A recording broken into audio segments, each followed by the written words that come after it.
Welcome to your chemistry class. आज की class में हम लोग chemical properties of haloalkanes continue करेंगे। लास्ट क्लास हम लोगों ने properties of haloalkanes start किया था।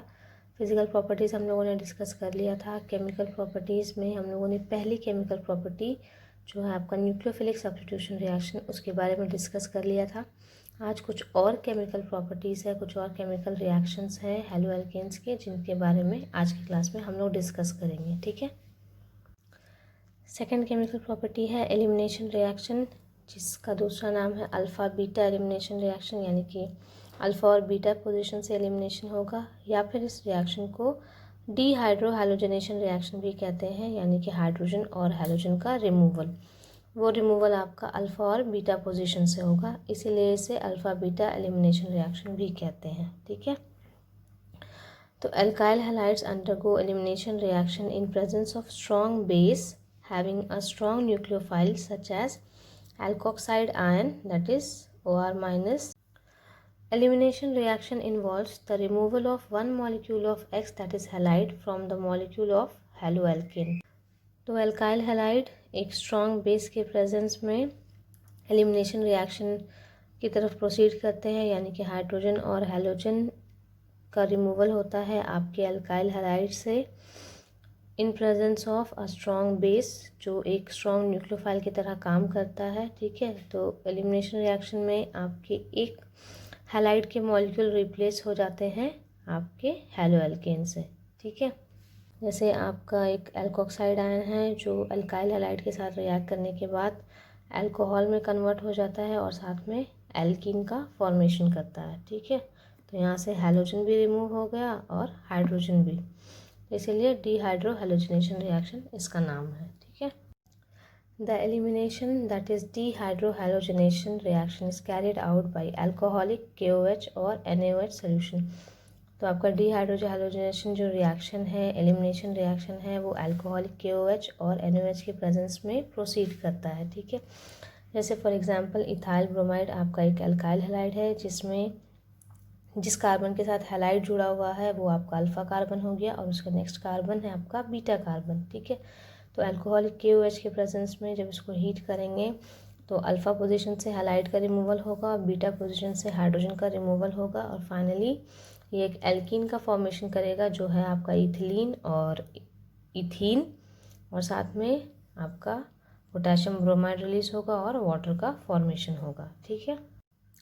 एक और एग्जांपल है, ये है आपका 2-क्लोरोप्रोपेन।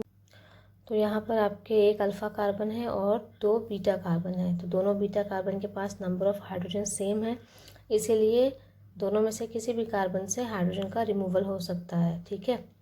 लेकिन अगर कहीं पर ऐसा है जहाँ पर नंबर ऑफ़ हाइड्रोजन एक कार्बन के पास कम है, यानी कि इसका चेन लेंथ ज़्यादा होगा, तो ये CH2 और CH3 हो जाएगा। 2 बीटा कार्बन उस वक्त भी रहेंगे, तो उस वक्त जो हाइड्रोजन का रिमूवल होगा उस बीटा कार्बन से होगा जिसके पास नंबर ऑफ़ हाइड्रोजन कम होंगे। ठीक है। तो ये आपका 2-क्लोरोप्रोपेन है, एक अल्काइल हैलाइड है जो एक base that is NaOH, alcoholic NaOH के प्रेजेंस में हीट करने से कन्वर्ट हो जाएगा into alkene that is propene, और साथ में वाटर और NaCl का फॉर्मेशन होगा। ठीक है। प्लीज़ नोट दैट कि during elimination that is alpha beta elimination reaction, hydrogen is removed from that beta carbon which has least number of hydrogen, that is more highly substituted alkene is the major product. तो alpha beta elimination में hydrogen उस beta carbon से remove होगा जिसके पास number of hydrogen कम होंगे। ठीक है, क्योंकि वो हाईली सब्स्टिट्यूटेड एल्कीन का फॉर्मेशन करेगा। जैसे फॉर एग्जांपल ये आपका एक अल्काइल हैलाइड है 2-ब्रोमोब्यूटेन। ठीक है, 4 कार्बन का चेन है, सेकंड कार्बन पर आपका एक हैलाइड अटैच्ड है। तो ये हो गया आपका अल्फ़ा कार्बन, ये है आपका बीटा कार्बन और ये है आपका बीटा डैश कार्बन। ठीक है। तो 2 तरह के कार्बन हैं, अल्कोहलिक KOH या अल्कोहलिक NaOH, दोनों में से किसी भी बेस के साथ ये रिएक्ट करेगा, उसको हीट किया जाएगा तो कन्वर्ट हो जाएगा into CH3 CH3 plus water plus potassium bromide. ये मेजर प्रोडक्ट होगा, क्यों? क्योंकि उस बीटा कार्बन से हाइड्रोजन का रिमूवल होगा जहाँ पर नंबर ऑफ़ हाइड्रोजन कम होंगे। ठीक है। लेकिन दूसरा फॉर्म भी पॉसिबल है दैट इज CH3CH2 CH2।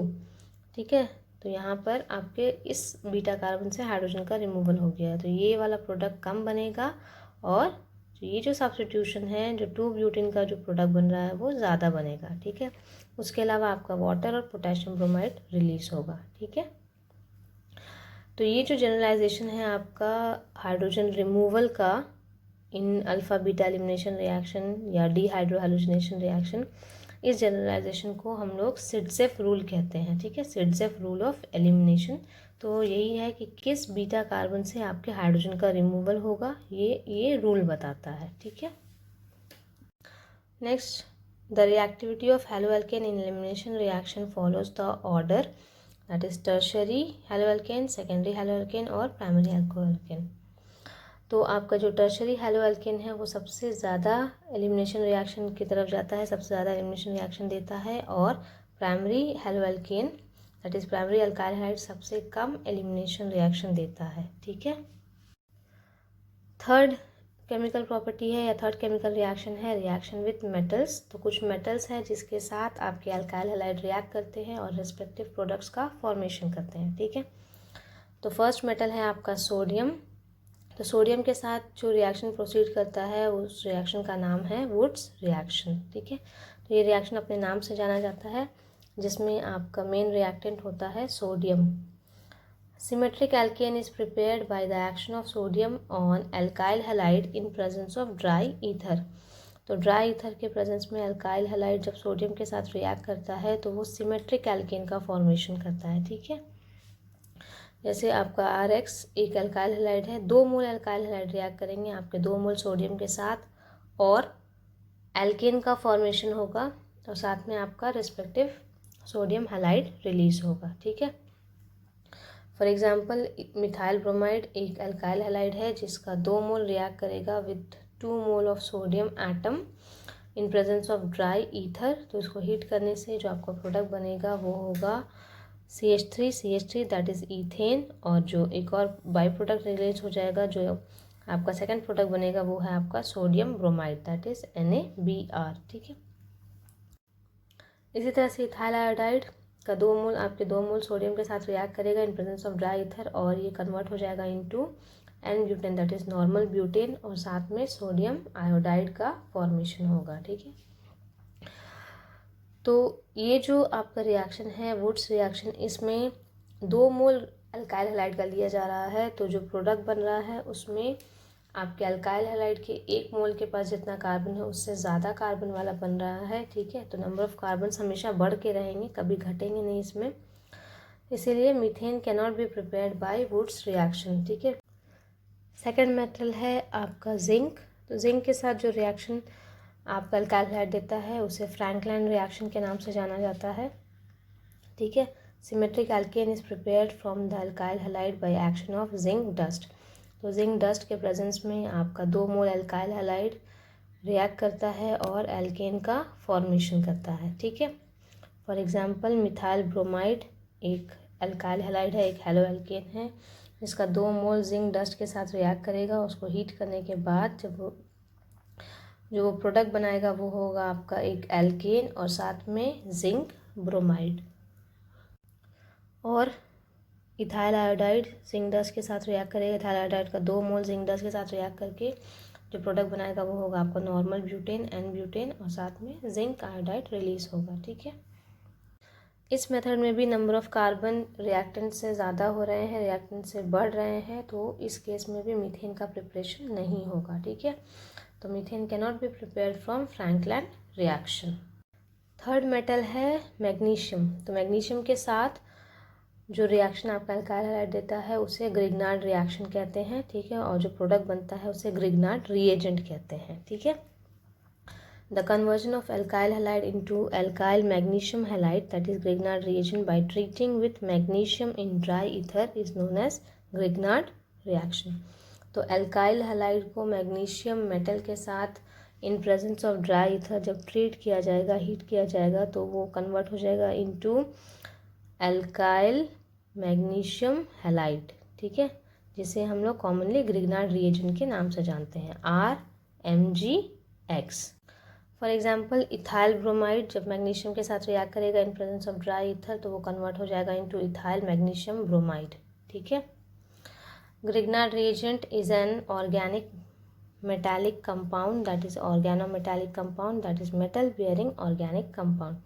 तो ग्रिग्नार्ड रिएजेंट एक ऑर्गेनिक कंपाउंड है जिसमें मेटल प्रेजेंट होता है। ठीक है, वैसा ऑर्गेनिक कंपाउंड जिसमें मेटल अटैच्ड है आपके सेंट्रल कार्बन से, तो वो जो आपका ग्रुप ऑफ एलिमेंट है या ग्रुप ऑफ कंपाउंड है उसे ग्रिग्नार्ड रिएजेंट कहते हैं। ठीक है। फॉर एग्जांपल ग्रिग्नार्ड रिएजेंट एक ऑर्गेनोमेटालिक या ऑर्गेनिक मेटालिक कंपाउंड है। दूसरा आपका हीमोग्लोबिन एक ऑर्गेनोमेटालिक कंपाउंड है, क्लोरोफिल एक ऑर्गेनोमेटालिक कंपाउंड है और विटामिन B12 भी एक ऑर्गेनिक कंपाउंड है।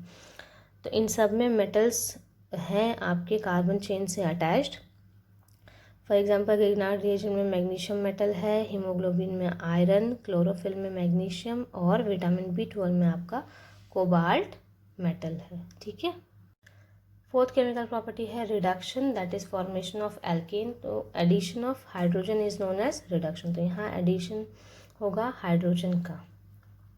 Alkyl halide upon reduction are converted into alkane. तो एल्काइल हैलाइड में हाइड्रोजन का एडिशन होकर के वो एल्केन में कन्वर्ट हो जाएंगे। ठीक है। फॉर एग्जांपल RCH2X ये एक एल्काइल हैलाइड है जो 2 मोल नेसेंट हाइड्रोजन, जब इस तरह के स्क्वायर ब्रैकेट में हाइड्रोजन को इनक्लोज करते हैं उसे नेसेंट हाइड्रोजन कहते हैं।